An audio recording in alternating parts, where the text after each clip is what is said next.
নমস্কার বন্ধুরা, সিমলা মানালি পর্বের এই পর্বে আমরা চলেছি মানালির স্নো পয়েন্টের দিকে। আমরা মানালি থেকে একটি গাড়ি 2500 টাকার বিনিময়ে চললাম মানালির স্নো পয়েন্টের দিকে। মানালি একটি পাহাড়ে ঘেরা সুন্দর শহর, সেখান থেকেই আমরা চলেছি সেখানকার যে স্নো পয়েন্ট সেখানে যাব। এখানে যেতে আমাদের সময় লেগেছিল প্রায় 2 ঘন্টা। গাড়ি থেকে পাশের পরিবেশটি দেখুন, খুবই সুন্দর। পাহাড়ের মাথায় সাদা বরফে ঢাকা রয়েছে। আমরা আস্তে আস্তে রাস্তা দিয়ে এগিয়ে চললাম। রাস্তার ধারে যেতে যেতে এই যে দোকানের গায়ে নাম্বার লেখাগুলো দেখছেন, এগুলি এক একটা ছোট ছোট দোকান। এগুলিতে বরফের ঘোরার জন্য যে ড্রেস, সেই ড্রেস ভাড়া পাওয়া যায়। জুতো আর ড্রেস নিলে আপনাদের পড়বে জনপ্রতি 250 টাকা। আর যদি মাফলার মোজা আলাদা করে কিনতে হয় তাহলে সেগুলি আলাদা আলাদা 150 টাকা করে পড়বে। মোজা আপনাদের আবার নিয়ে চলে আসতে হবে। আমরা ড্রেস পরে চলে যাচ্ছি স্নো পয়েন্টের দিকে।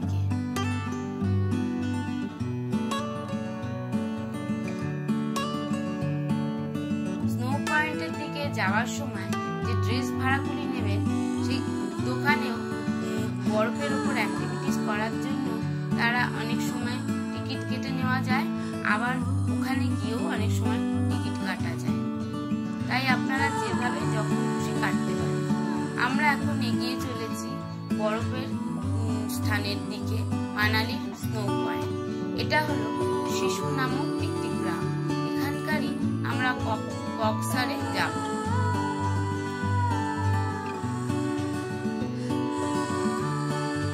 এই পাহাড়ি রাস্তাগুলি খুব উঁচু নিচু। এখন আমরা এসে পৌঁছেছি অটল টানেলের সামনে। এই অটল টানেলের ভেতর দিয়ে আমাদের এগিয়ে যেতে হবে। আমরা এখন রয়েছি সমতলের থেকে অনেকটা উঁচুতে। এখন আমরা প্রবেশ করছি অটল টানেলের মধ্যে দিয়ে। এই অটল টানেল 9 কিলোমিটার দীর্ঘ। ভেতরে অন্ধকার থাকে না, কারণ ভেতরে সবসময় লাইট জ্বলে।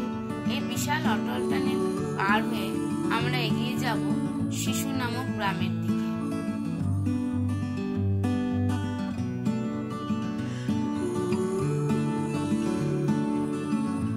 দেখুন, আমরা অটল টানেল পার হয়ে আরো কিছুটা রাস্তা এগিয়ে আমরা এসে পড়েছি কক্সার নামক জায়গাতে। এখানে চারিদিকে বরফ আর বরফ। পাহাড়গুলি বরফে সাদা হয়ে আছে। দেখে মনে হচ্ছে যেন সাদা পাথরে তৈরি পাহাড়, কিন্তু না, এগুলো বরফে পুরো আবৃত হয়ে আছে পাহাড়গুলো। আর বরফের ওপর সূর্যের আলো পড়ে আরোই চকচক করছে। এখানে যারা পর্যটকরা আসেন সবাই ওই দোকানগুলি থেকে ড্রেস পরে আসেন, কিন্তু এখানকার মানুষেরা যারা গাইড থাকেন তারা খুব একটা ওই ড্রেস পরেন না। তারা এমনি জ্যাকেট পরেই কাটিয়ে দেন। কিন্তু হঠাৎ ওয়েদার যদি খারাপ হয়ে যায়, তুষারপাত হয়, সেই কথা ভেবে ড্রেস পরে নেওয়াই ভালো। এখানে স্কেটিং এর যে ব্যবস্থা রয়েছে আপনাদের শিখিয়ে দেবে এবং চলতে সাহায্য করবে।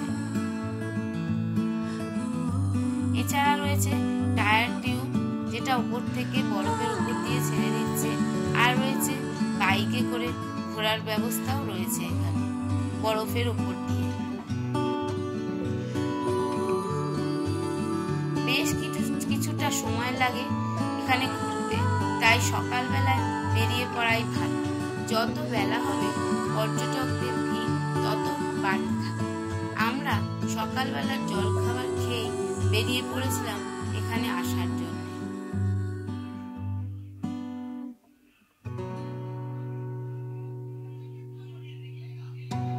যে যার মতো আনন্দে মেতে আছে এখানে বরফের উপর।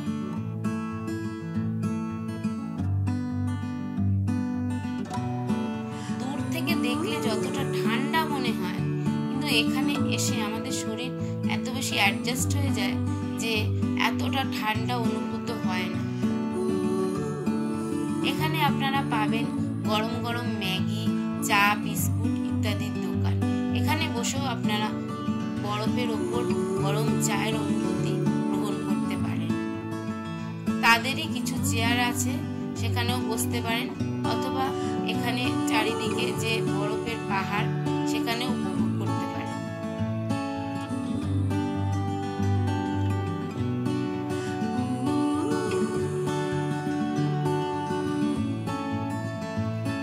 চারিদিকে বরফ আর বরফ, কি অপরূপ দৃশ্য।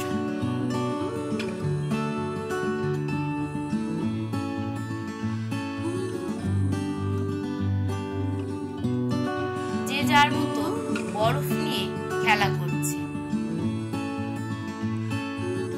দেখতে থাকুন বরফের এই শোভা।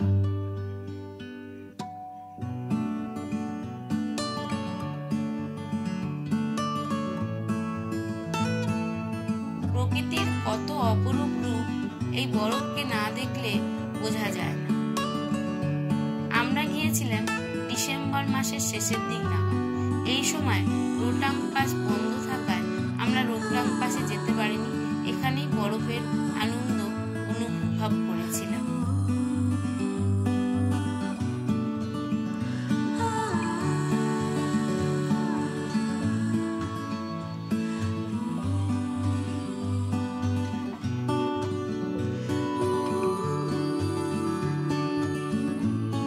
দেখুন এখানে গাইডরা কিভাবে আপনাকে স্কেটিং করতে সাহায্য করবে।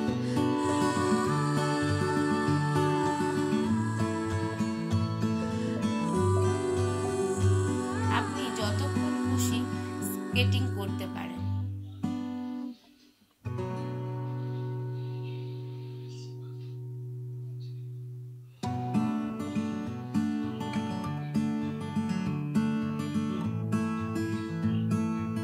এই স্কেটিং করতে নেবে আপনাদের ১,৫০০ টাকা, আর এই টায়ার টিউবে করে উপর থেকে যে বরফের উপর থেকে যে ছেড়ে দিচ্ছে সেটা করতে নেবে ৫০০ টাকা।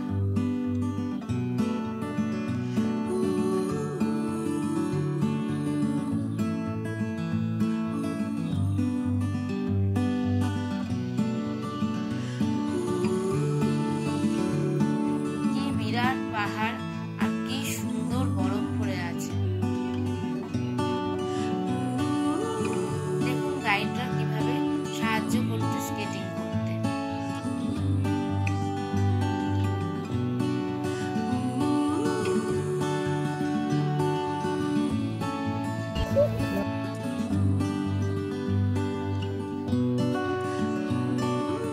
এই যে দেখছেন টায়ার টিউব, এটাতে করেই উপর থেকে আপনাদের ছেড়ে দেবে এবং আপনারা বরফে স্লিপ খেয়ে নিচে চলে আসবেন। কিন্তু তারা খুব সাবধানতা অবলম্বন করে।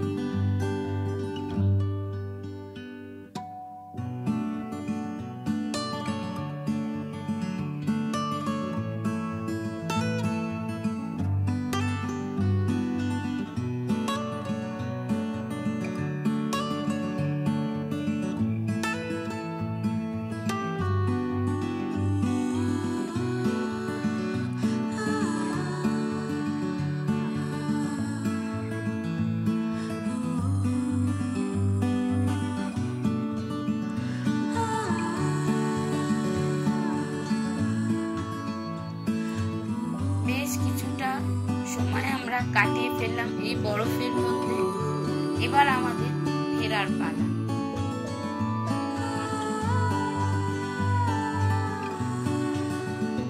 বরফে আনন্দ করার পর চারিদিকে বরফের পাহাড় আর পাইন গাছ দেখতে দেখতে দেখতে আমরা আবার মানালির পথে ফেরত গেলাম।